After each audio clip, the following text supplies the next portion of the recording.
Hey friends, this is Jennifer Anderson with Uptown Comment. How do we know what markets are good? This is a question we have asked ourselves so many times. And I know all of you are thinking about this question as well because we've talked to so many of you and you've mentioned the confusion and the frustration in trying to answer this same question. Our answer is that it's hard, which is not all that helpful, I realize, and we feel your pain for sure. We're trying to figure this out too. Trying to answer this question is what led us to decide to do 63 markets in 2021. It's the only way we could see us figuring out what was best for us to do. We kept a detailed spreadsheet so we could see the trends. And now that we're close to having done 150 markets, we have so much data. And it's still hard to figure out where we should go and for new ones, even for repeats, because there are so many variables that make a market successful.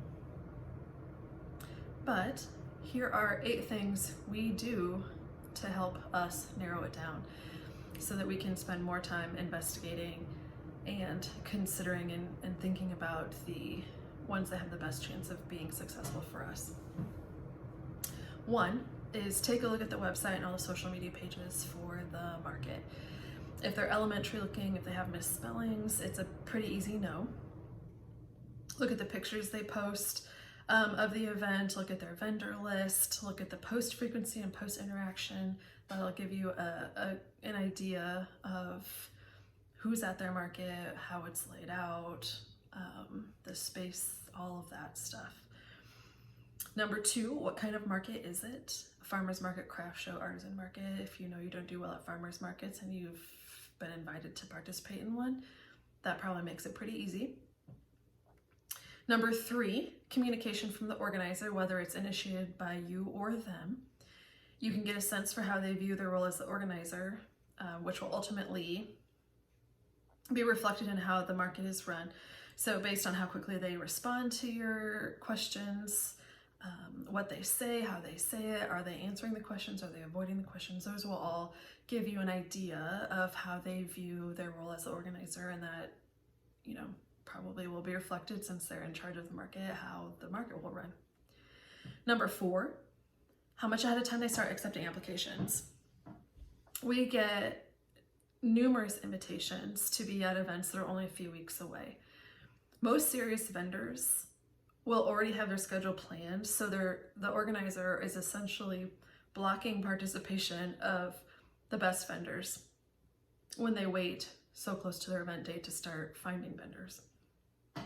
A caveat though would be if a good market is still looking to fill a space or two, and they maybe perhaps reach out to you specifically because you do something that they need somebody else in that category or whatever. So if you have the date available, it may be a good option to consider. Number 5, what city or town the market is located in, or what part of the city. If it's a larger city like Indianapolis or Chicago, where there are neighborhoods and they all have different populations and a different feel, we know that there are certain places that we don't do very well in, and so it's an easy no for us if a market comes to our attention that is in one of those places. Number 6 is how they jury. For us, if there is no jury process, it's usually a no. We know from all of our data, from experiencing markets we've done, ones that don't have a jury process and ones that have very strict jurying processes, we know that we do better and we fit in better and we have better sales and better reception of our stuff when we're somewhere that juries for quality, juries for category, having limited people in a category. We do better at those. So if it's not a juried market, it's a pretty easy no for us.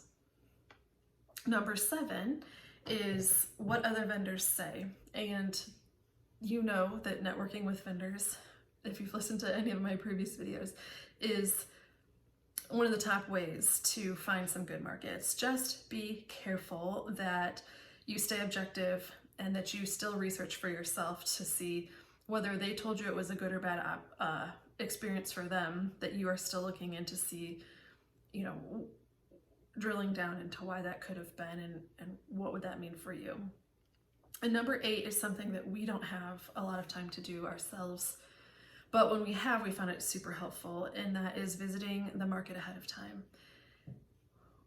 Grant has been trying to consider getting into some art fairs with just his leather, hand-sewn leather, high-end stuff.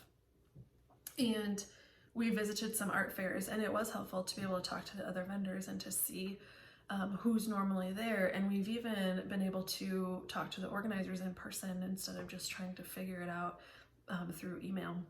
So that's been a really helpful thing for us. So if you have the time, this is probably something you might want to consider identifying now, ones that you might be interested in, put them on the calendar to go as a shopper and ask questions and just observe.